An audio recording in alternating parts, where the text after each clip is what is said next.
Hi, so I'm super excited to have an interview with Tim Freke today. Tim is a philosopher and he's written some really inspirational books.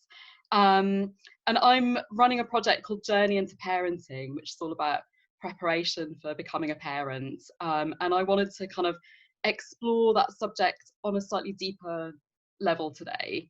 So I guess part of my perspective is that when you're becoming a parent, you're actually going through a really kind of profound transformation. Oh yeah. Yeah, and yeah, just to kind of to make a space to acknowledge that, really, to sort of, I guess, to allow oneself to be changed by the experience that's happening. And part of that transformation includes loss. Like there might be a sense of loss of an old identity, but then you kind of become something more by going through that kind of discomfort, like kind of stretching in a sense. And I'd love to kind of hear your thoughts about that. Yes, is my thoughts, Nina. That is absolutely my experience. I would Okay. say becoming a parent was the single most transformative experience in terms of its long-term impact of my life, and just huge, and one I am so grateful for. I Yeah. can't even begin to say. I mean, and I could have easily missed it Okay. because I was very preoccupied with spirituality and creativity and wasn't following a conventional life pattern at all. Okay. Um, but it's something I am always so grateful that I experienced that transformation, and it was huge. And in my case, it came quite late. So Okay. I was in my late 30s and I was ready, which I Okay. probably, in all honesty, I probably wouldn't have been beforehand. Okay. Yeah. And did you experience a sense of loss or a sense of grief at any point in that transformation? No, Okay. I didn't. But I think there's probably in my case there's two reasons. One is Mm. I was older, Yeah. so and the other thing was that I literally became a parent kind of almost overnight because my now wife Debbie had an 18-month-old son when I met her. Mm. So as I fell in love with her, which literally happened when we met, I also fell in love with the 18-month-old boy, and Okay. I knew I would be his dad. And so there was no, I think one of the great blessings in that instance is that I always knew I was number two. There Okay. was never any illusion. So there was Yeah. kind of like a transition in my case because it Yeah. just moved into that. And then when we had our daughter 5 years later, Yeah. 3 years later, it was just, I was absolutely ready. So no, I Yeah. didn't feel a loss. I just felt immense excitement that I had this Okay. whole vision of a new Tim, and Yeah. there he was. A whole new Tim arrived. Okay. And what was that like? What was the new version of you? Domestic. Okay. Um, that rather than paying attention on sort of grand things, which is Mm. my tendency, Yeah. that I was paying attention to very seemingly small Mm. but huge things Yeah. that and I think for me as someone who's spent their life exploring spirituality, Mm. very quickly, I mean, I remember almost straight away with when Debbie and my stepson Bo moved in with, I Mm. bought a house which I could just about manage to do, and they moved in, and straight away I thought, oh, hang on a second, this is kind of the essence of spirituality. And suddenly it Okay. looked to me like spirituality was something made up by celibate men in monasteries Yeah. because they didn't have kids. Because what was Mm. happening to me is I was service. I was waking up in the Mm. middle of the night, any parent knows, Yeah. exhausted, really didn't want to, but did willingly, to Mm. look after this other human being, Mm. and endlessly giving of my Okay. attention, my money, my concern, and doing it willingly. So, and it was felt like, oh, look, this is the essence of the very nugget at the heart of spirituality is right here, Yeah. the experience of being a parent. Yeah. Beautiful.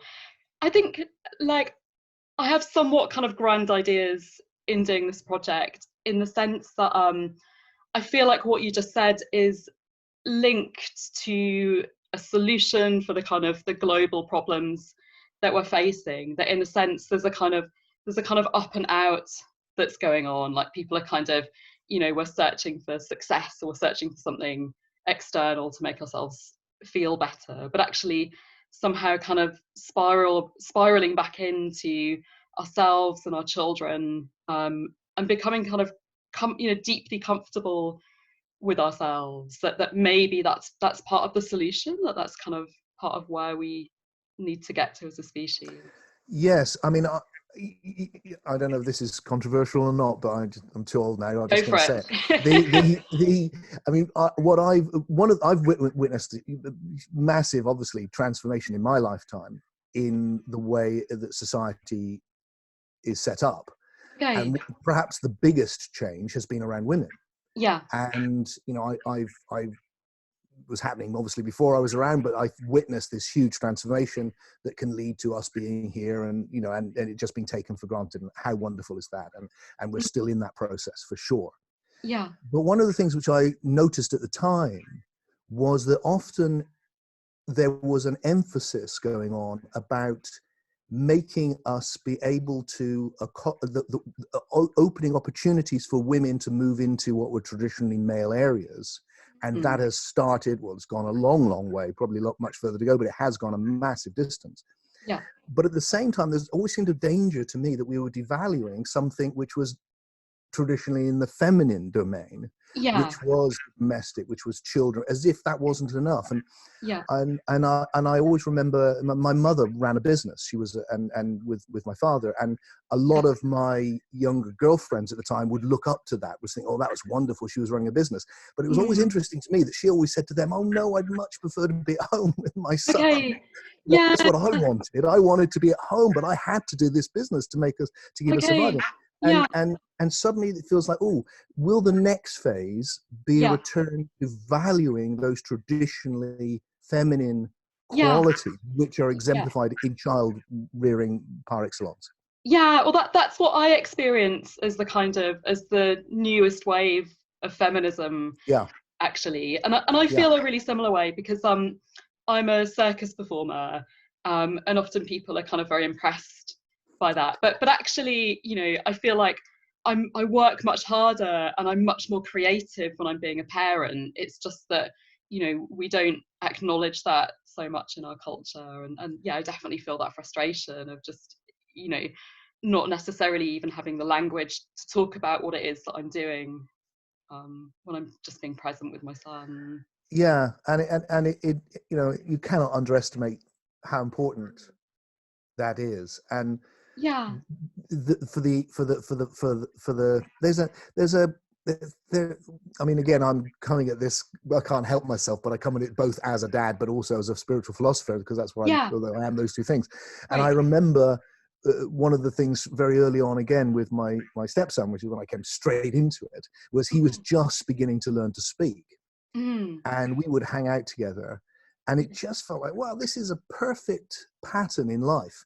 Because Yeah. just at the point where I was becoming, well, to be honest with you, I wasn't. I should have been probably fully immersed in the world by then, but I wasn't. I was still floating around somewhere. But being a father pushed me to immerse myself in the world and take Okay. responsibility. And I felt I became much more of a mature man by Yeah. becoming it just changed me overnight. Suddenly it was like, Mm. it wasn't about me, it was about this, caring for this Yeah. unit. Mm.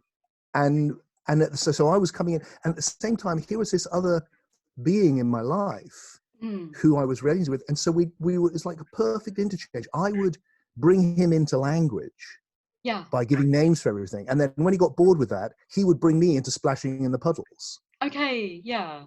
And there was this perfect interchange where I was kind of come into language, come into time, come Yeah. into what you will be when you're an adult. And he was Mm. reminding me, yeah, but don't forget to be in the moment. Don't forget to splash in the puddles. Come and be Yeah. with me in this as well. And Yeah. I felt like, as a parent, and this is very deep for me in spirituality, a Mm. lot of spirituality talk, you'll hear people going, oh, just be in the now, just be in the now. And I think Mm. that's a fundamental mistake, because Yeah. that's what children are. Children are right in the now. Yeah. And the job of the parent is to meet them in the now while also being responsible in Yeah. time. It's like to be in both at once. Yeah. And that feels a really deep and mature requirement, which again is built into the fabric of Yeah. the life pattern. And I have this kind of deep sense. I've also questioned the notion of being in the now, because I sort of, on a deeper level, I've got a sense that we're constantly in flux. Like we're all, Yeah, the cells of our body are moving, everything's in a yeah, state of expansion. So yeah, it's that kind of paradox of being with both things, actually. yeah. Um, Exactly right. yeah. There's also something interesting about I guess this is a kind of a question as well, that there's a sense in which, our children arrive and they're already perfect, and they're already kind of following a sort of a perfect trajectory. And that if somehow we don't interfere or mess that up as parents, then they just kind of grow into themselves. I And don't I think that. No, okay. Kind of yeah, I guess it's like I don't think what that's is, true. yeah, I suppose it's just a question about, what's this journey through life all about, really. Sure. And I trained as a Steiner teacher, so I have Okay. that perspective Right. somewhat, of the it's like a soul being on a journey. I do think that. Yeah, I do think kids don't. I mean, the common idea these days is that they kind of arrive as blank sheets, as if yeah, they're just like they're there, and then they're yeah, conditioned, and that's a bad thing, and then they have to get out of their conditioning. I yeah. don't feel any of that now. It feels like it's Okay, much more subtle than that. I do yeah, think they come, mhm, and they're an individual, and yeah, you discover their nature, and your job is to support them flowering into the particular flower that they are. yeah. But I don't think they come perfect. No, I think they'll come on a journey, yeah, and they yeah, come with all sorts of baggage and potentials. And I don't think they're like this perfect thing that we mess up. I yeah, think there's something, they're like us. They're yeah, also on a yeah, journey. And yeah, our job is to do our best to bring out what's good in them and to help them develop and become wise and to learn. And mhm, part of that for, in every human being has to be enculturated. yeah, There is no other way. You come yeah, into, whether it's a subculture or the whole culture or a mixture of both usually, yeah, you must learn language, you must learn norms. And mm, every human being that's ever lived has had that. And it's not some disaster where it's like, oh, yeah, it's a mix of good yeah, things that you want to develop and keep and bad yeah, things which you want to see through and leave behind. And yeah, then each generation has to do its best to wake up from its conditioning and mhm, go, that's good, that's not. And then yeah, move it on. And then they pass on the best they can to their next generation. And that yeah, generation has to then wake up and go, hang on, I've been conditioned. Oh, but yeah, that's good and that's not. And then yeah, in that way, we mhm. collectively evolve, it seems to me. Okay, yeah. So that the conditioning kind of, it provides us with a framework through which to see the world. Just to even think, to Yeah, just to language, everything yeah, yeah, comes from that. What is good, what is bad, and what I mean, when you see kids, the initial phases often mm, is about rules. Like mm, don't do that, like share your toys, yeah, or don't snatch sweets away from other people at nursery, mhm, but what you want to do is you want to get your kids to a place where they're not thinking about rules. yeah, They just good. They just wouldn't yeah, do that. mhm, And that's the journey I think we're still on. I think, the soul of culture is on that. We don't want a culture run by rules. We want a culture yeah, which is just full of good people. And yeah, and yeah, we do that with our kids, but we do have to, they need to learn all of that. They don't come in with that. They come mhm, in with an innocence in the sense that they're like, yeah, they're so mm, beautiful and vulnerable. But yeah, we nurture that. We give them the best that we've got in the knowledge yeah. that it will be imperfect. And I guess I'm getting that there's a fundamental link between that and creativity. So I guess if we're, when we're in a kind of sort of purest state, in a way, when we're born and we don't have any concepts or language, we're just kind of in that mergy kind of oneness state. And then through learning kind of concepts and language, that brings us into a different state of being. But we need that kind of contrast in order to be creative. Otherwise we're just in kind of bliss and purity. And Yeah, and I mean, it really struck me. I mean, I was lucky enough when my daughter was born. She was born at yeah. home in a pool, and my wife was holding her when just as she was born, and I was holding my wife, and she Mm-hmm. opened her eyes and happened to be looking straight into mine. So as her Yeah. eyes opened for the first time, Yeah. and baby's eyes, it's just like, ooh, this ocean of Yeah. you know. But what struck me afterwards when it was that I could see that. But Mm. it feels to me like she wasn't seeing that. She just Mm. wasn't. Yeah. And she had to come in and make this journey. And Mm. and so a bit like when I was saying about with my boy Bo, that I Mm. wanted to get the both and. So I could be not just in the moment like a child, because actually Yeah. grown-ups who are like children are a pain in the ass, but Yeah. could be both. But Mm. what he wanted, and all children I think, is he wanted me to be able to meet him in the Yeah. moment, Yeah. just like play, Yeah. and to keep one eye out for danger and Okay. time, and so he was safe. Yeah. And that both and meant I had to remember what it was like to be a kid, not forget. Mm. Yeah. And then the whole spiritual thing, in a way, feels like Yeah. you're remembering the Yeah. thing which was always there, that Yeah. deep presence of being which you Yeah. weren't conscious of when you were Yeah. born, but it was Yeah. there. And Yeah. now as you mature, oh, I could be conscious that there is that big ocean of oneness, that big ocean of bliss, which is my Mm. nature. Yeah. So what I see with my kids is a lot of people say, should you teach kids spirituality? And my feeling is pretty much just teach them the best you can about what a goodness is, what love is, what wisdom Mm. is, Yeah. and then hope they make the journey, or support them making the journey into life first. Yeah. Yeah. And That's then when they're interesting. ready, they Okay. can come out and go beyond that. Yeah. That's really amazing. And because sometimes I feel sad because I guess my son's aware of the fact that I'm on a spiritual journey. Like I've spoken to him about my awakening experiences, and he's there while I'm meditating, and I feel like I'd love him just to also be having those experiences, but there's no way I can teach that to him. And actually I'm aware that the best I can do is just be available as a role model. And what And you're it's saying. timing, Nina. I Yeah. really think it's timing. I mean, it's Mm. interesting. I mean, I don't think this, but it's interesting that in Yeah. the ancient traditions, like the mystery traditions or Kabbalah, you wouldn't be initiated into the real awakening until you were at least 40. Oh really? Yeah, because you wouldn't be regarded as having come into the world until you're a family man or woman, but first Okay. man probably, until you have Yeah. responsibilities, in other words, what it was saying is, you need to develop a solid individuality Yeah. from which, so solid it can support you waking up to the oneness of all Okay. things. Yeah, that's really interesting. And if you don't, I know young people Mm. who have come up too early. I didn't. Okay. I was lucky, but Yeah. I did come up early. But I was psychologically strong. Who aren't Okay. psychologically strong, who end up in dissociative states, Yeah. where it's not good, or Hmm. they take psychedelics and they haven't got the strength to support it, Yeah. and so it's not. It is about timing. It's about. I mean, my feeling always is build up the individual Yeah. Hmm. and then let it flower. It's a bit Yeah. like, it's no good hoping for the flower before it's developed the stalk, as it were. You know what I mean? Yeah. Mm. And I really had that experience as well, because I had the slightly weird experience of joining a cult when I was in my 20s. So I kind of, went to India, found a guru, all of that kind of stuff. And I had awakening experiences, but also like I couldn't really hold on to them because I hadn't kind of matured enough, or I hadn't done enough work on myself. And people would say to me, you've got to let go of your ego, you've got to surrender. And I was like, oh, I don't want to.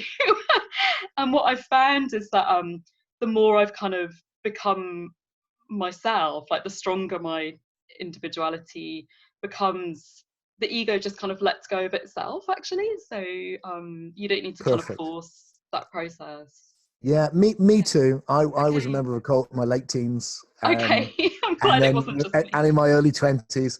And when I Yeah. was in the point of leaving, Mhm. the message was, if you go, hang on, that's not right, is it? And the answer was, oh, that's just your mind.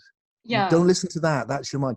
So this whole thing about the egos being bad, the mind is being bad, Mm. my own place now is that the ego is absolutely fine and the mind is a great blessing, because Mm. we need a strong mind, you need a wise mind, you need a strong sense of self.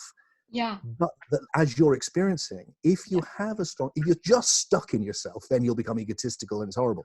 But Yeah. if you have a strong sense of self, Yeah. that can support transcending the self. Yeah. Yeah. And then you discover something way beyond the individual. You find the Mm. universal nature, and Yeah. that's also the route to service. And you Yeah. know, I could not have got I mean, you know, parenting is demanding, Yeah. and for me it was being able to experience it as this sublime service that made me able to tread the path. And Yeah. otherwise, I think I would have thought, like, you know, Jeff, well, this is taking over my life, you know, what the hell. But Mm. it was a beautiful thing, because at Yeah. that point I had transcended Tim enough. Yeah. I was able to, you know, give myself away. I was Yeah. willing it, and it's Mhm. what a joy to Yeah. do that, isn't it? Yeah, absolutely.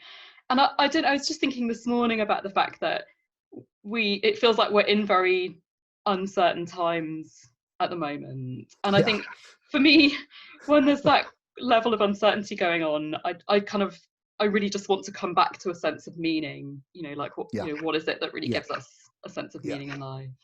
And children definitely do that, I think. There's nothing else, is there? It's like, you know, I'm a Mm, philosopher. I love meaning and all these ideas and seeing the great scope of life and everything. But mm. the, the minute there's something in my family, all of that's out the window. Suddenly Yeah. it's like, this is and it's that particularity as well. I love Mm, that about life, that mm, although my concerns are universal, and I do have a universal love, which I really seek to nurture, and mm. one of the most beautiful things I know. Yeah. The fact that it expresses itself through Tim with Tim's family, it feels Mm, like, oh, that's right. It's like, it's this particular woman, these two children. mm. Doesn't mean it doesn't extend, but there's Yeah. that intimacy, and it's but that connection is so powerful and so Yeah. meaningful. Meaningful, isn't Absolutely. it? It's a Yeah. And there's something amazing about I I think, did you do an interview with Rupert Sheldrake? yeah, I really love his work, and this kind of concept of morphic fields, and I guess, I don't know, like, I sense maybe we're in a bit of a morphic field now as we're having this conversation, and within your family units, you're not a kind of closed, separate self within yes, that, that we're kind of, yes. we're kind of extending ourselves around our children in a way. Absolutely. I think there is a deep reality to that. And one of the lines that I love to use, because it helps me link things together, about the oneness because my experience of awakening is fundamentally it's communion, oneness, and love. Mm. Yeah. And I think it's because the love is how the oneness feels. It's how this individual feels when I Mm. experience this oneness. But I think that's what we experience with our children Yeah. and our partners, is that there's a fundamental, and it's the paradox again. It's like when I Mm. look at my daughter, say Aya, Mm. it's that she is separate from me, and hurrah that she's herself, and I want her to become Yeah. more and more herself. Yeah. And yet there's a connection underneath that, where so that her joys are my joys, her suffering is my suffering, and I would do anything for her. And Mm. it's that connection where you're both one and two at the same time, which I Yeah. think is what love really is. Yeah. Yeah. Beautiful. And I have this sense from my son that, like, while I'm playing this role of, holding a space for him, kind of like a container for his life to take place within, it's almost like on another level he's guiding me, and he's got this kind of, beautiful benevolent quality about him. How old is he? He's nearly 10, which is a really lovely age, actually. Yeah, Yeah. yeah, Aw. yeah. Um, It gets tougher when they individuate, though. yeah. It does. You know, I Okay. really did have myself set up to be the cool dad who could, you know, breeze through that and be like, you know, but Yeah. you know, everything the other grown-ups before me, all the things they told me, Yeah. There was a lot of wisdom in it, and Okay. it becomes and that's when it feels like this perfect thing where you're kind of seduced in by these Mm. beautiful, vulnerable little beings which you just want to go woo and do anything for, and Yeah. then they come in and they kind of have a magical quality. And the Yeah. magic starts to go because they come into the world to become more themselves. And then they Okay. start going, I'm me. I have to Yeah. individuate. And they Okay. do. And part Yeah. of that individuation is they have not to be you, because Yeah. Yeah. up Is until that when then you they've been become you. embarrassing? Yeah, just what they just they must be separate, and they Yeah. must, Yeah. and that sets up a whole another level, Yeah. and the love is really stretched, and I think Okay. that's the period where you really have to go, okay, right, Yeah. so how do I love now? Okay, let's it's Yeah, that's interesting. And I guess it's, different times when we have to let go. Like, I guess, in some way we have to let go of part of ourselves to become a parent. And then I felt like when my son turned 7, there was a kind of a letting go that happened then, as he, he became kind of more himself at yeah. that point. And I guess there's going to be another level of that coming for me in a few years. Yeah, and then ours are now grown up, and Okay. my daughter has just left for university. She's been there a year and a half, and my son Okay. is working for the government in London, and God knows what. Wow. And that so suddenly they're not at home, and that's another big letting go. That's a whole process of Yeah. and then just having confidence in them, being there, but having confidence in them to find their own way through, which is Yeah. great when it works and difficult when it's not working. Yeah. And Yeah. and yet Absolutely. somehow you have to be able to negotiate that as well. So it Yeah. just feels Yeah. like it goes on forever. And I look at my own relationship with my parents, who are now both dead, and the older I get, the more Hmm. grateful I am, Okay. because they just feels like, wow, I see what you did now, Mhm. and how you tried to do it, and Yeah. what a that kind of oh wow, Yeah. because I Amazing. see how that it goes on until the end. It doesn't end. Yeah. Yeah. Amazing. This is a really big question, but I wonder, do you think there's a sense in which our journey as humanity or as a species, that it kind of echoes our individual journey through life? I wonder. Tell me exactly. That's interesting. Tell me what you mean by that, Nina, so I make Um, sure I well, understand you. this is again, it's something that comes from Steiner, and I guess that so Okay. there's this idea that when we're young children, we're kind of very connected to the oneness, and then we kind of drop out of that into our own individuality, and then we kind of reconnect to the oneness, but with a different level of awareness. And I Mm. just wondered whether it Yes. feels kind of Yes. hope-giving that as a species Yes. we're echoing that. I think that's exactly right. The journey for me, which I see in spirituality, I see it as underlying the real mythos that you find in a lot of myths that I've Yeah. written about. Mm. I'd say it's the journey from unconscious oneness Yeah. into conscious separateness or conscious individuality, Yeah. through to conscious oneness, which is this both Okay. and state where Yeah. you're both separate and not separate. Yeah. And what I see with kids is exactly what it's exactly. So in they come, and they're like, I remember a good friend of mine who had a child just a little bit after me, Yeah. and coming to me, and I'm me going, hey, how was it? And he went, I'm really pissed off. I said, why? He said, it turns out my wife's been sleeping with the Buddha, because he just looked at this little child. It's like, it's so perfect. And Yeah. yeah, you look in its eyes and it's like, wow. Mm. And that's the unconscious oneness. And Yeah. then it will come in and it will lose that. Increasingly it Mm. loses that, and it's kind of a painful process sometimes, I think, to watch, Yeah. as it just year after year after year after year after year, and then suddenly it hits a point where you think, oh, it's actually gone. Yeah.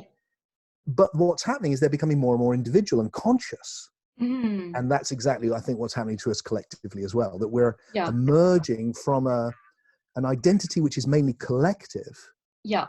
and unconscious, Mm-hmm. into this incredible conscious individuality which we're seeing today. There's still further to go. Yeah. But then through that conscious individuality, I now think we can transform from individuals into what I'm now calling unividuals, Okay. Yeah. which is individuals Mm. conscious of unity with the universe. Yeah. And I Beautiful. think that is exactly the journey each one of us is making. Mm-hmm. and it's a great way to describe the overall trajectory of life, the whole of existence, actually, from Yeah. unconscious oneness, conscious individuality to conscious Yeah. oneness. Yeah. Thank you. And I just wonder why it is that that's so painful collectively right now, and maybe it Right is again. now, It's that letting go. Yeah. in there's definitely a lot of transition happening, and things are changing very Mm. fast, and that's Yeah. disorientating, Yeah. and that causes a lot of fear. And some of that Okay. fear is really justified, some of that fear isn't. Yeah. We can't tell. It's Mm. like we're right in the middle of that right now, aren't we, as we speak with the Yeah. coronavirus? It's like, Yeah. is it like, whoa? I've been very, very lucky. My generation have not lived through in England any Mm. major catastrophes. Both my parents lived through the Second World War. Okay. It's unimaginable that the effect that would have had on their youth, that Yeah. they had that experience. I Mm-hmm. haven't had that experience. You haven't had that experience. So Mm. we've been very, very lucky. And then you look at it, you think, is there one coming? Is this the one? Is it global warming? Is there going to be something which just shakes the very fabric? So there's a huge amount of uncertainty, and it's almost like the two things are happening in tandem. I think I see Yeah. more and more awakening happening Yeah. and more fear. Okay. So we Yeah. don't know, is the change positive Yeah. or is the change negative? Mm. My own particular feeling, Nina, is that the route to ground us Mm. is that we need to become conscious of how well we've done. It's a Okay. bit like we need to say to ourselves, it's a bit like with our kids, where it's like when the Yeah. kid fucks up, you've got to tell them, hey, you fucked up, but you don't just tell them that. Yeah. You also tell them how wonderful they are, and hey, look what they've done, and it's not all bad. And once Yeah. they've got the area they fucked up on, they can move on. And we're like that. Mm. It's like Okay. what we've done collectively is amazing. I mean, Yeah. we should be so proud of ourselves and our ancestors that Mm. we've Mm. taken. I mean, history is a brutal place, and Mm. we've taken that and transformed it into paradise. Mm. I mean, we live like so well, and we're Yeah. so lucky, and Mm. we've had all these decades of peace, and I mean, Mm. amazing in Europe. Just never Yeah. happened in history, and the Mm. transition between men and women and Mm. sexuality, just endless achievements. Yeah. Mm. Poverty, right down. The mere fact that we have children. Mm. And I suspect neither of us didn't spend our whole time thinking, well, the likelihood is they'll die before they're 5. Mm. But Yeah. most parents have not had that. Yeah. Most parents have ever lived Mm. expected Mm. most of their kids to die before they were 5. Yeah. And we've changed that. So I Yeah. feel like that's where it feels like we need to have a much more Mm. appreciative attitude towards ourselves, towards the Yeah. species, towards what we've done, and Yeah. then face this uncertainty and Yeah. change, and go, hey, this could be beautiful if we come at it in the right way. Yeah, yeah. I've been listening to a lot of Rebel Wisdom recently, and I like this kind of notion that if we kind of come together collectively, we've got kind of more power to come up with better ideas about how to Yeah, change things in a positive way. absolutely. I mean, it's kind of Mm. obvious, isn't it, but deep. Yeah, And I think that's right. We need to harness all that we are. So that yeah, means mm, our spirituality, our goodwill, mm, and then our mind, our wisdom. And yeah, for yeah, me, it's love wisdom. We need to yeah. find the love which comes from the oneness, and then we have to work hard on the wisdom. The wisdom's the hard bit. Actually, the love Okay. is the easy bit. Yeah. Really, once you find it, you start. Mm, I think you can just love and love and love. But yeah. if you're looking, but then how do you love? Like I said, it's easy to love your kids when they're going, "I love you, mummy. I love you, daddy." It's harder when they're shouting out, "Fuck you." Yeah, Instead, yeah, it's like, "Oh, okay." And so yeah. it's the wisdom to know how to deal with all of that. Mm. And I That's think, yeah, sorry. And just no, so no, sure. it's helpful that with this kind of third stage that service seems to go along with that, actually. Or I've definitely noticed that within my own life, that I guess since having kind of more awakening experiences, I just kind of care less about my own personal goals, and I kind of, it just feels more natural to be in service. So perhaps that's also a collective I experience. think so. And I'm so lovely to hear you say that, because that I think is we can't underestimate how important that is. That Yeah. if we once you, and I think it comes once you experience that individuality, once you experience that Mm. profound oneness and that universal love, Yeah. you're at the service of whatever you call that, of God, of the One, of whatever name you give it. Yeah, That's because it's blissful, and incredible. you know what else is there really apart from Well, that? that's the the meaning. It's the Yeah. same thing you find with your kids, but it's now with everything. Yeah. And to me, as a both and thinker, Mm. those are the two. I want the particular, which is I care for these people, Yeah. and then the universal, which is I'm at service to this in a more Yeah. general way. Yeah. And if, like you said, if we pool our talents, we do that. I think we can. I'm an optimist. I'm an optimist Yeah. because the power of goodness is so strong. Yeah, great. I really needed to hear that today, so thank you, and hopefully all the people watching will enjoy that message as well. Yeah, great. Well, we probably need to wrap it up there, but thank you so much. That's been really amazing, and It's I been look great. forward It's to been lovely to listening back. speak about such a great topic because it's not Yeah, one I engage with that much, and it's been so important in my life. That's the truth. yeah, great. It's just such a huge thing, and It's profound. yeah, Hmm. and it is, and it's right there, and it's like people often ask me, who was my great spiritual teacher, Hmm. the gurus and all the rest of it that I've sat at the feet of, and Yeah. they've taken all my money. The the and the honest truth, and this is just the truth Hmm. by far, and I mean this spiritually as well, Yeah. Hmm. or by far the greatest teacher for me was my mum. Okay. Yeah. And it was simply because of the way she was in the world. Okay. She was Yeah. just at service, Hmm. without making anyone noticing, or Hmm. without making any song or dance about it, or without even couching it in spiritual terms particularly. She was just full of love and just gave it everywhere. And Yeah. that was such an inspiration, that you could just see, oh yeah, wouldn't that be? And that's the lovely thing about the parenting. She parented me so well because I could look at her and go, one day I'd like to be like that. I'd like to Okay. be just someone who just seemed to naturally just Yeah. give themselves away as Hmm. was required. And she, Yeah. like you said, you said about modeling. She just modeled it for me. I don't think Yeah. she thinks she intended to do that. She just Mm. was it. Yeah. And that's a great gift to give to your kids, isn't it? Yeah. Absolutely. Great. All right. Well, thank you so much. And yeah, I'll leave it there. Good luck with it. Thank you so much.